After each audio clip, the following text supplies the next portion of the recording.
Corona नेमका कसा पसरतो आणि तो श्वासाव्यतिरिक्त देखील पसरतो का, याचं एका शब्दात उत्तर आहे हो, पसरू शकतो. तो कसा ते आपण आता बघूया. गंभीर आजार करणाऱ्यांमधला कोरोनाचा प्रकार आहे सध्याचा जो आहे तो, आणि याच्या प्रती इम्युनिटी लोकांमध्ये नसल्यामुळे तो खूप पसरतो आहे जगभर. त्याचा पसरण्याचा स्पीड खूप जास्त आहे आणि त्या मानाने ॲट रिस्क लोकांना तो धोकेदायक देखील ठरतो आहे. तर पूर्वीचे जे कोरोना व्हायरस होते हे मुख्यत्वे लंग्समध्ये, फुफ्फुसांमध्ये इन्फेक्शन करायचे आणि त्यामुळे ते खोकला, बेडका यातून त्याचा प्रसार व्हायचा.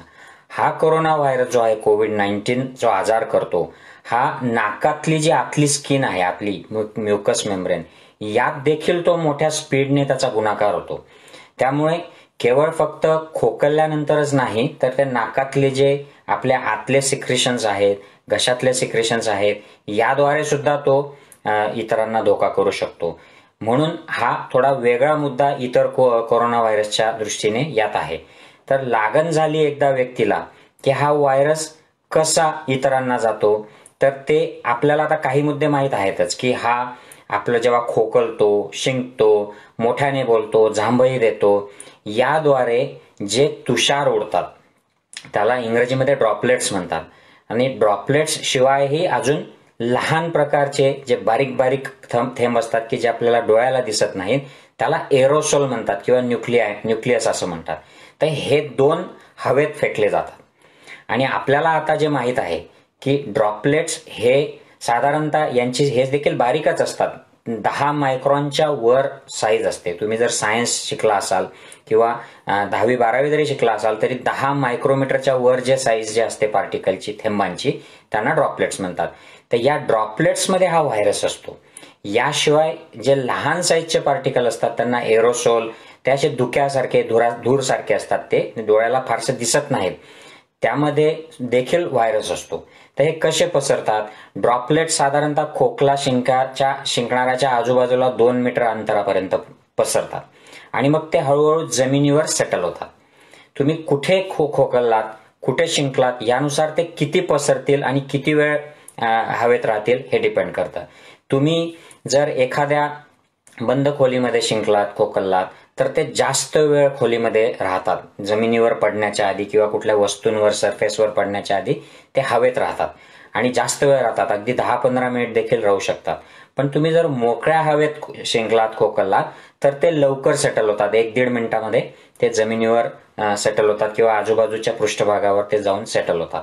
म्हणून हा जो 2 मीटरचा जो रूल लोकांना सांगितला आहे, तो त्याचं महत्व हे आहे की कोणी शिंकलं, खोकललं तरी तुम्ही त्याच्या ड्रॉपलेट्सच्या परिघाच्या बाहेर तुम्ही राहाल.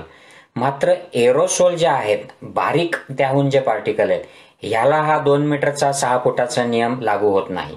ते हवेत तरंगतात आणि त्यात व्हायरस देखील असतात. पण हे तुम्ही आपल्या डे टू डे लाईफमध्ये, आपल्या घरात किंवा इतर पब्लिक प्लेसेसमध्ये, मोकळ्या जागेमध्ये, बीचवर, रस्त्यावर, शेतात, या ज्या एरोसोल आहेत बारीक, यांचा फारसा रोल नाहीये असं शास्त्रज्ञांचं मत आहे. कारण ते इतके बारीक असतात आणि त्यातून व्हायरसचा प्रसार हा मोठ्या प्रमाणावर होण्याची शक्यता कमी असते. त्यामुळे हे जरी आपल्या संपर्कात आले तरी सुद्धा त्यातून व्हायरल लोड तेवढा लोकांना मिळत नाही आणि म्हणून कोरोनाची शक्यता ही रेअर आहे. पण एरोसोलची रिस्क ही काही ठिकाणी वाढते. उदाहरणार्थ मेडिकल फील्डमध्ये, माझ्या फील्डमध्ये ही रिस्क वाढते.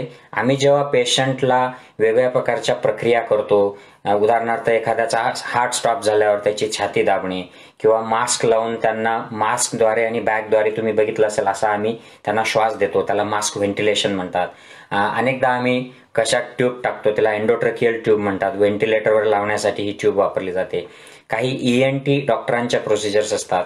तर या प्रोसिजर्स करताना यातून जी अशी एक तुषार उडतात, मायक्रोस्कोपिक, ते डोळ्याला दिसत नाहीत, ते खोलीमध्ये पूर्ण वेळ, बराच वेळ राहू शकतात आणि त्यातून धोका वाढतो. पुढचा जो प्रसार होतोय तो हाताद्वारे होतोय. म्हणजे आपण या एरोसोल ड्रॉपलेटचा श्वास घेतला तर आपल्या ते शरीरात जाणार. पण तेवढंच एक कारण नाही, त्यापेक्षा महत्वाचं जे कारण आहे ते आपला हात आहे. आपला हात ज्या वेळेला या सगळ्या वस्तूंना, पृष्ठभागांना स्पर्श करतो, त्यावेळेला तो आपल्या हातावर येतो व्हायरस. कारण तो लगेच मरत नाही, तो जरी जमिनीवर आणि या वस्तूंवर सेटल झाला तरी तो काही तास ते काही दिवस एवढा वेळ तो त्या पृष्ठभागावर असतो आणि आपल्या हाताद्वारे तो आपल्या नाक, तोंड आणि डोळ्यांमध्ये जर हाला, चेहऱ्याला आपण हात लावत असलो तो आपण लावतोच, त्याद्वारे तो आपल्या शरीरामध्ये घुसतो. याशिवाय जर तुम्ही एसी मध्ये बसला तर एसी मध्ये त्यांनी चायनामध्ये हे त्यांना आढळून आलं की एक इन्फेक्टेड पेशंट ज्याला लक्षणं नव्हते, म्हणजे तो पेशंट नव्हता, तो कॅरियर होता, तो एका रेस्टॉरंटमध्ये जाऊन बसला आणि त्या रेस्टॉरंटमध्ये गेल्यानंतर त्या रेस्टॉरंटमध्ये जे लोक त्या दिवशी त्या वेळेला जेवायला आलेले होते त्या लोकांमधल्या काही लोकांना कोरोना व्हायरसचं इन्फेक्शन झालं आणि काही लोकांना झालं नाही.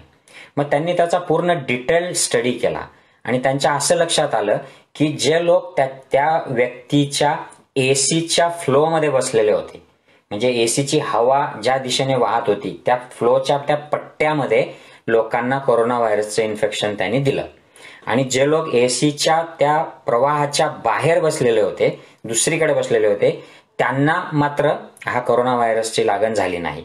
त्यामुळे ही जी थेअरी आली आहे की एसी मधून कोरोनाची लागण वाढू शकते, ही त्यातून आली आहे. ते एसीमुळे आर्द्रता वाढते आणि ह्या गोष्टी पण आहेत, पण तो जो फ्लो आहे तो 2 मीटरच्या पलीकडे व्हायरसला घेऊन जातो. म्हणजे एका ठिकाणाहून जर तो पृष्ठभागावर जरी पडला असेल व्हायरस तर ते जे फ्लो करंट्स एसीचे असतात त्यामुळे तो लांबपर्यंत वाहून नेला जातो आणि तो दूर जाऊन इतरांना देखील रिस्क करू शकतो. असंच त्यांना एका बसमध्ये देखील आढळून आलं. लांब बसलेल्या लोकांना, म्हणजे अगदी 4-5 मीटरवर बसलेल्या लोकांना देखील एकाकडून दुसऱ्याला संसर्ग झाला. तर त्यामुळे एसी अशा पद्धतीने वापरू नका असं सध्या जे सांगितलं जात आहे त्याचं कारण हे आहे.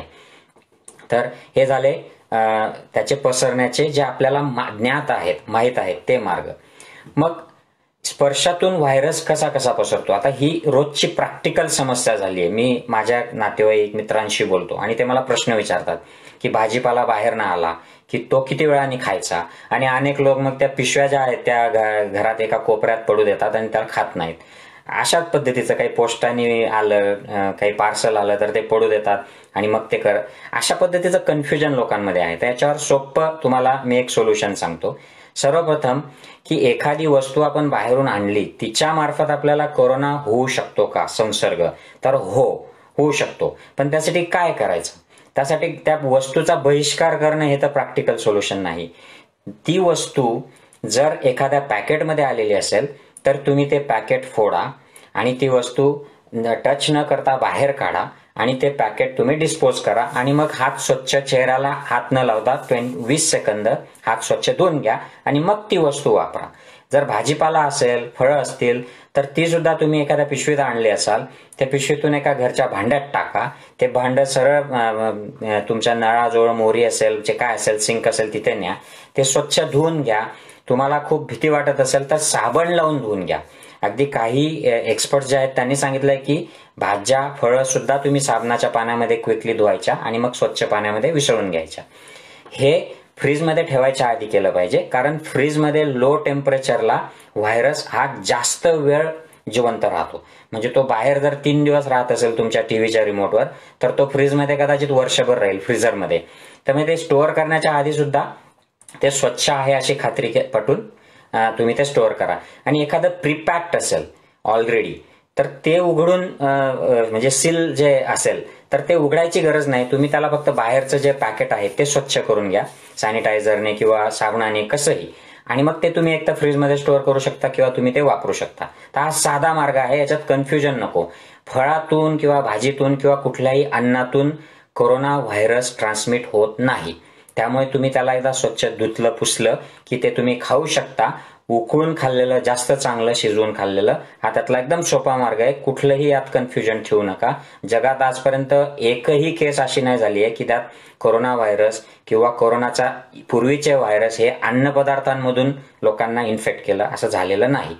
पुढचा जो मुद्दा आहे की प्रवासात आणि कामाच्या ठिकाणी, हे मी तुम्हाला पंचसूत्रीमध्ये अनेक वेळा सांगितलंय की यात आपल्याला अनेक ठिकाणी व्हायरस यायची शक्यता आहे आणि मी आता काही वेळापूर्वी म्हणलो की मोकळ्या जागेमध्ये जर तुम्ही शिंकत खोकलत असाल तर आपले जे ड्रॉपलेट्स असतात ते लवकर सेटल होतात, बरेचसे हवेने वाहून लांब जातात, त्यामुळे त्याची जी डेन्सिटी असते, घनता, ती कमी होते. त्यामुळे रिस्क तशी बाहेर मोकळ्या पटांगणात हवेशीर वातावरणामध्ये एकाकडून दुसऱ्या व्यक्तीला कोरोना व्हायरस जायची रिस्क कमी असते. म्हणजे 100 इन्फेक्शन जर होत असतील तर त्यातले 90 हे बंद खोलीमध्ये, बंद दरवाजामध्ये, जिथे हवा नाही अशा वातावरणामध्ये होतात आणि 10% फक्त हे मोकळ्या हवेमध्ये, समाजामध्ये होतात, असं एका ठिकाणी मी एका सायंटिफिक इंटेलेक्च्युअलचं मत वाचलंय. त्यामुळे बाहेर तुम्ही जेव्हा जाता तेव्हा जर तुम्ही 2 मीटर अंतरावर राहत असाल आणि एकमेकांजवळ जास्त वेळ थांबत नसाल तर तुम्ही बऱ्यापैकी सुरक्षित आहात.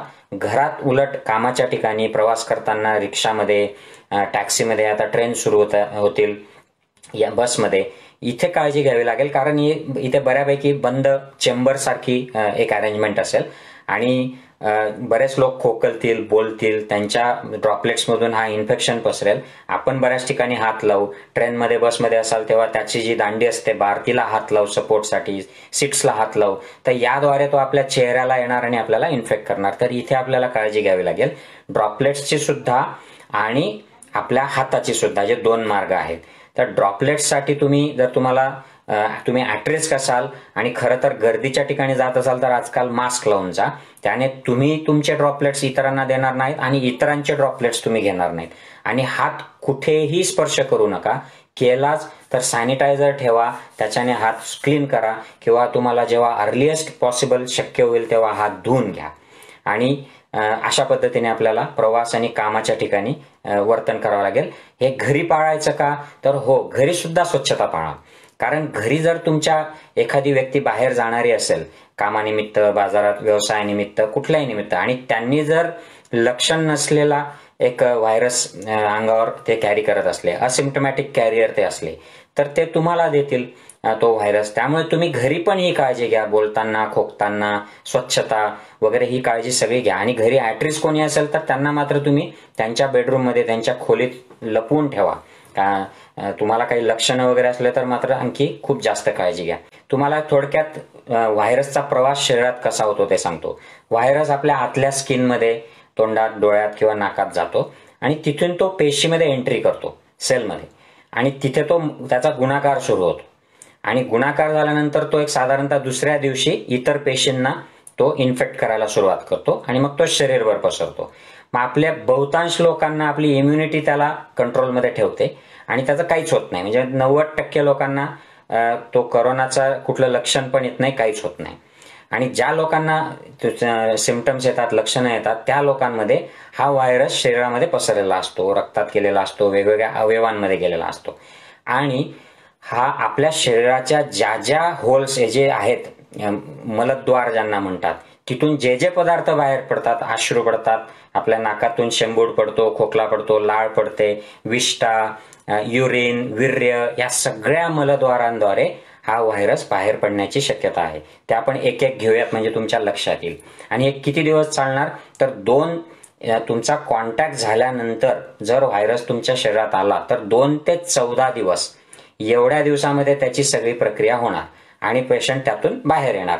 बाहेर न आलेल्या लोकांना आजार वाढेल, मोजकेच लोकांना, सगळ्यांना नाही. आणि त्या लोकांना मग 4 ते 6 आठवडे वेळ बाहेर यायला लागू शकतो. आणि काही लोक अजून गंभीर होतील, अगदी मोजके लोक, 1000 ते 10,000 एक व्यक्ती त्यातनं दगावणार. असा हा कोरोना व्हायरसचा प्रवास असतो. तर सर्वप्रथम अन्ननलिकेवरनं सुरुवात करूयात. विष्ठेतून हा जाईल का? अन्ननलिकेतलं याचा प्रवास असतो का? तर तुमच्या लक्षात आलं असेल की काही लोकांना डायरिया होतोय, काही लोकांना पोटाच्या समस्या दिसून येत आहेत, इस्पेशली लहान मुलांमध्ये पण दिसतात. पण सुदैवाने लहान मुलं खूप सुरक्षित आहेत, त्यामुळे त्यांचा आपण मुद्दा सोडूयात. पण ज्यांना डायरिया होतोय अशा काही लोकांचे विष्ठेचे स्टूल सॅम्पल्स लॅबमध्ये टेस्ट केले गेले आणि त्या सॅम्पल्समध्ये कोरोना व्हायरसचे RNA दिसून आले. पण याचा अर्थ तो स्टूलमधून जसा टायफॉइड, कॉलरा जातो, त्याला फिकोओरल रूट म्हणतात, म्हणजे विष्ठाचा हात इकडे तिकडे लागलेला हा तोंडाला लागला की त्यातनं ट्रान्समिट होतो, तसा कोरोना व्हायरस होतो का? तर आपल्याला माहीत नाही, अजून तसा पुरावा पुढे आलेला नाही. दुसरा मुद्दा, आता आपण किडनीचा घेऊयात. किडनीमधून आपली युरिन पास होते. किडनी आपली फिल्टर असते. युरिनमध्ये देखील अशा प्रकारचे व्हायरस असण्याची शक्यता आहे. तर असे प्रयोग जगभर होत आहेत आणि काही ठिकाणी त्यांनी डिटेक्ट केलंय की कोरोना पॉझिटिव्ह पेशंटच्या युरिनमध्ये त्यांना RNA दिसून आले. म्हणजे युरिनमधून इन्फेक्शन होऊ शकतं का माहीत नाही. अशा केसेस अजून कुठे घडलेल्या पुढे आल्या नाहीयेत. कदाचित होतही असेल. त्यामुळे आपल्याला स्वच्छता पाळणं, टॉयलेट सुद्धा क्लीन ठेवणं आणि टॉयलेटमधून बाहेर आल्यानंतर हात धुणं आणि तोंडाला हात लावताना 10 वेळा विचार करणं की आपण कशासाठी लावतो आहोत, या गोष्टी आपल्याला पाळाव्या लागतील. पुढची जी गोष्ट महत्वाची, डोळे. डोळ्यातून अश्रूंमधून बाहेर येऊ शकतं का, तर याबद्दल 2-3 अशा एकमेकाच्या विरोधी स्टडीज आलेल्या आहेत. काही सिंगापूरमध्ये, हाँगकाँगमध्ये, चायनामध्ये स्टडीज झाल्या आहेत. काही स्टडीजमध्ये ते नाही म्हणले की नाही येत अश्रूंमध्ये कोरोना व्हायरस, आणि काही स्टडीजमध्ये मात्र कोरोना व्हायरस प्रकारचे जे व्हायरस आहेत ते अश्रूंमध्ये देखील येतात असं मत आहे.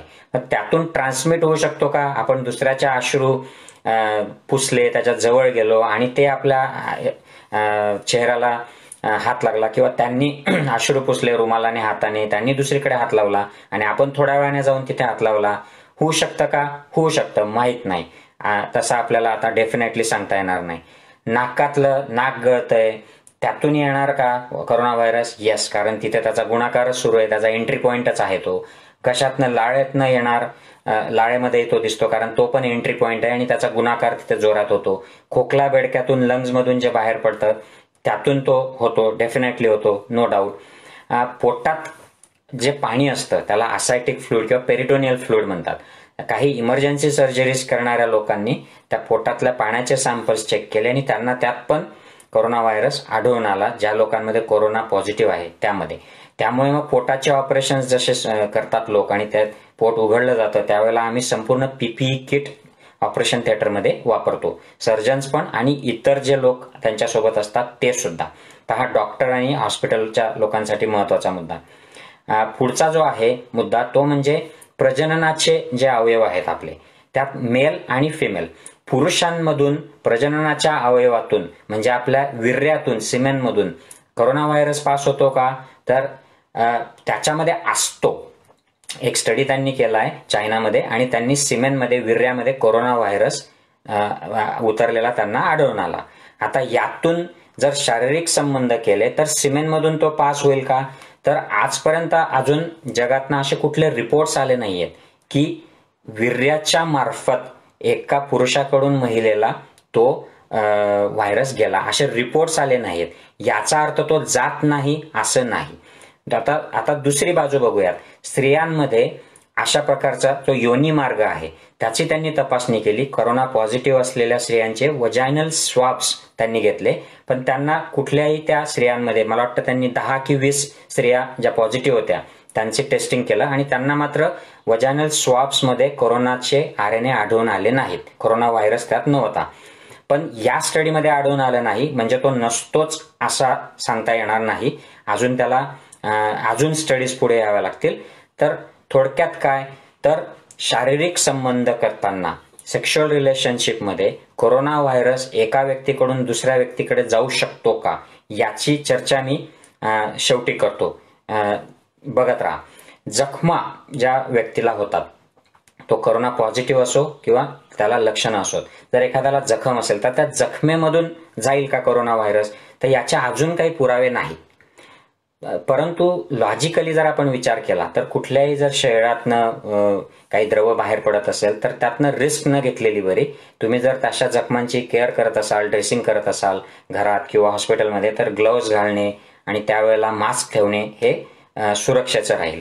पुढचा जो मुद्दा आहे तो मृत शरीर, जे कोरोनाने लोक दगावत आहेत किंवा शंकास्पद त्यांचा मृत्यू झाला आहे की कोरोना पॉसिबिलिटी आहे, अशा लोकांच्या शरीरातून कोरोना व्हायरस इतरांना जाऊ शकतो का, तर हे नीट आहे का. कोरोना व्हायरस हा या लोकांच्या शरीरामध्ये आहे त्यामुळेच ते मेलेत. दुसरी गोष्ट, तो शरीरात पण आहे, कदाचित त्यांच्या शरीरावर तो त्वचेवर देखील असू शकतो, कारण त्यांनी कुठे कुठे हात लावलाय, त्यांनी खोकलताना त्यांच्या व्हायरसचे ड्रॉपलेट्स कुठे गेले ते आपल्याला माहित नाही. त्यामुळे त्यांच्या शरीराच्या स्किनवर देखील तो असण्याची दाट शक्यता आहे. परंतु डेड बॉडी, मी पूर्वी पण म्हणलोय की डेड बॉडी बोलत नाही, डेड बॉडी जांभया देत नाही, खोकलत नाही की शिंकत नाही. त्यामुळे जसा हा 2 मीटरचा रूल आहे डेड बॉडीच्या संदर्भात जिवंत लोकांना, की आपण जेव्हा खोकतो तेव्हा 2 मीटर पर्यंत आपण हा सगळा प्रसार करतो, तो प्रसार डेड बॉडीच्या बाबतीत लागू होत नाही. म्हणजे डेड बॉडी ऍक्टिव्हली आपल्याला कोरोना व्हायरस पसरवत नाही. मग केव्हा पसरवते? जर आपण त्या डेड बॉडीशी छेडछाड केली, आपण तिला आंघोळ घातली, कर्मकांड केली, कपडे बदलले, या प्रकारचे आपण जर विधी करत बसलो आणि खांद्यावर ठेवून अगदी त्याची अंत्ययात्रा जर काढली डेड बॉडीची, तर तुम्ही तुमचं नाक आणि तोंड त्या डेड बॉडीच्या अगदी जवळ नेत आहात. म्हणजे तुम्ही मृत्यूलाच आमंत्रण देत आहात. त्यामुळे हे कुठलेच विधी किंवा अशा प्रकारच्या ज्या आपल्या प्रथा परंपरा आहेत, या सध्या करणं हे धोक्याचं आहे. आणि त्याबद्दल मी एक स्वतंत्र व्हिडिओ रिलीज केलेला आहे, की डेड बॉडीचं हँडलिंग कसं केलं पाहिजे. याबद्दल शासनाचे सुद्धा निर्देश आहेत, WHO निर्देश आहेत. ते प्लीज तुम्ही बघा. माझ्या फेसबुक, युट्यूब सगळीकडे आहे आणि व्हॉट्सअपवरही तो उपलब्ध आहे. डेड बॉडीची काळजी कशी घ्यायची. दुसरा जो पुढचा मुद्दा आहे रक्तदानाचा. रक्तातून हा जाऊ शकतो का? तर कोरोना व्हायरस जेव्हा संपूर्ण शरीरात असतो तेव्हा तो रक्तात देखील असतो, परंतु ब्लड मधून एका व्यक्तीकडून दुसऱ्या व्यक्तीला रक्त दिल्यानंतर ती व्यक्ती पॉझिटिव्ह झाली अशी एकही केस जगात घडलेली नाही. म्हणजे तो कोरोनाचा पेशंट असलेली व्यक्ती तर रक्त देणारच नाही, पण ज्याला लक्षणं नाहीत अशा लोकांनी जरी ब्लड दिलं आणि त्यांचं ब्लड जर एखाद्या नॉर्मल व्यक्तीने घेतलं तर तो कोरोना पॉझिटिव्ह झाल्याची अजून केस नाही. त्यांनी एक उदाहरण मेडिकल फील्डमध्ये पब्लिश झालेलं आहे. एक केस रिपोर्ट सांगितला. एका पेशंटला प्लेटलेट्स देण्यासाठी त्यांनी एका व्यक्तीचं रक्त घेतलं आणि त्या पेशंटला अर्जंट प्लेटलेट्स दिल्या आणि त्या दिल्यानंतर त्यांना लॅबमधून रिपोर्ट आला की ज्याने डोनेट केलं होतं ब्लड तो कोरोना पॉझिटिव्ह आहे. म्हणून त्यांनी ज्याने ब्लड घेतलंय त्या व्यक्तीला अनेक दिवस फॉलोअप केलं, त्याच्या टेस्ट केल्या, वेगवेगळ्या पद्धतीने टेस्ट केल्या, अँटीजन, अँटीबॉडी, पण त्यांना त्याच्यामध्ये कधीही कोरोना झाल्याचं आढळून आलं नाही. म्हणजे पॉझिटिव्ह पेशंटने त्या एका दुर्बल पेशंटला रक्त दिलं तरी त्याला रिस्क झाली नाही. त्यामुळे रक्तदान करताना पेशंटच्या जो डोनर असतो, रक्तदाता, त्याच्या ब्लडची कोरोनाची टेस्ट जगात कुठेही केली जात नाही, कारण त्यातून धोका असल्याचं सिद्ध झालेलं नाही आणि त्याचं करणं गरजेचं पण नाही. सायंटिफिकली, लॉजिकली ती रिस्क अगदी म्हणजे नगण्य आहे किंवा नाहीच आहे.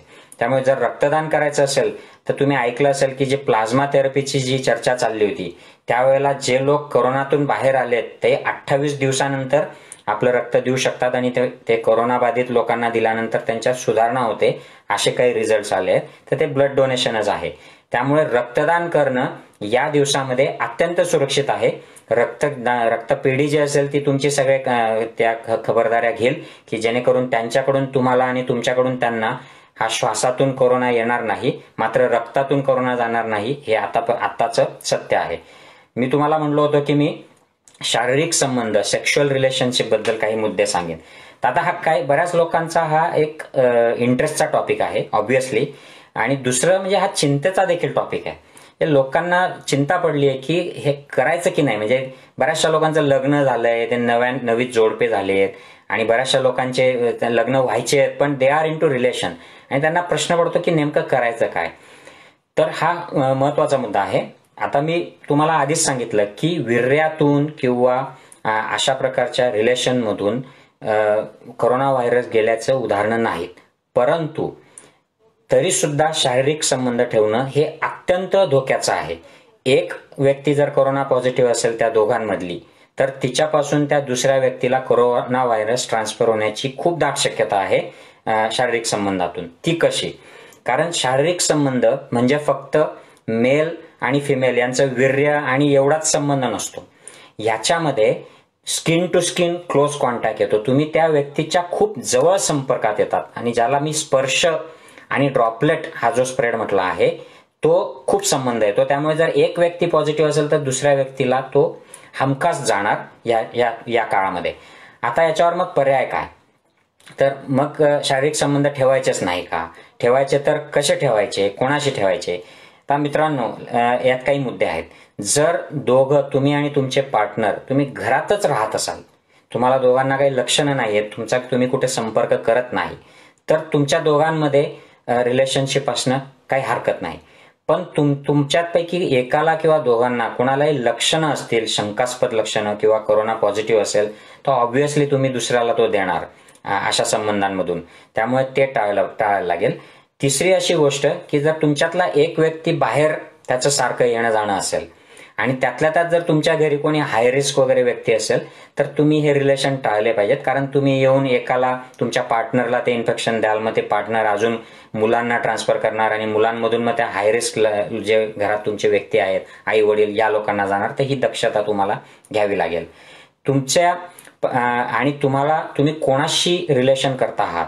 एखाद्या व्यक्तीचं जर अशा व्यक्तीशी रिलेशन आहे की त्या व्यक्तीचं अजून 4-5 लोकांशी रिलेशन आहे, म्हणजे उदाहरणार्थ प्रोस्टिट्यूट्स, वेश्या व्यवसायातल्या ज्या महिला आहेत. माझा वेश्या व्यवसायातल्या महिलांना अजिबात विरोध नाही किंवा त्यांच्या विरोधात मला काहीच म्हणायचं नाहीये, पण त्यांना भरपूर लोक जर भेटत असतील शारीरिक संबंधांसाठी, तर त्यांना कोरोनाची होण्याची दाट शक्यता आहे. कारण ते शारीरिक संबंध हे क्लोजेस्ट टाईप ऑफ रिलेशन आहे. शरीराला touch, skin to skin touch होईल. त्यामुळे तुम्ही त्यात एकाकडून दुसऱ्याला कोरोना व्हायरस देणार.